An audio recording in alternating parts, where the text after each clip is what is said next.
बीरबल की खिचड़ी। अकबर ने कड़कड़ाती सर्दियों के मौसम में एक दिन ऐलान किया कि अगर कोई व्यक्ति पूरी रात भर पानी के अंदर छाती तक डूबकर खड़ा रह जाएगा तो उसे 1000 मोहरों का इनाम दिया जाएगा। इस चुनौती को पार करना काफी कठिन था, फिर भी एक गरीब ब्राह्मण अपनी बेटी के विवाह के लिए धन जोड़ने के खातिर तैयार हो गया। जैसे जैसे करके उसने कांपते ठिठुरते रात निकाल ली और सुबह बादशाह अकबर से अपना अर्जित इनाम मांगा। अकबर ने पूछा कि तुम इतनी सर्द रात में पानी के अंदर कैसे खड़े रह पाते हो। ब्राह्मण ने कहा कि मैं दूर आपके किले के झरोकों पर जल रहे दिए का चिंतन करके खड़ा रहा और ये सोचता रहा कि वह दिया मेरे पास ही है। इस तरह रात बीत गई। अकबर ने सुनकर तुरंत इनाम देने से मना कर दिया और ये तर्क दिया कि उसी दिए की गर्मी से तुम पानी में रात भर खड़े रह सके, इसलिए तुम इनाम के हकदार नहीं। ब्राह्मण रोता हुआ उदास होकर चला गया।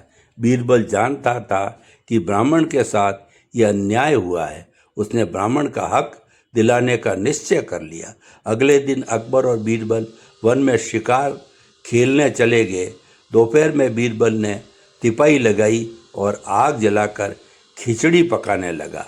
अकबर सामने बैठे थे। बीरबल ने जानबूझकर खिचड़ी का पात्र आग से काफ़ी ऊंचा लटकाया।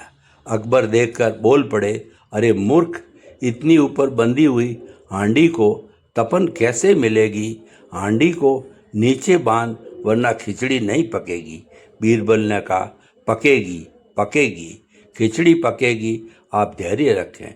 इस तरह दोपहर से शाम हो गई और अकबर लाल पीले हो गए और गुस्से में बोले।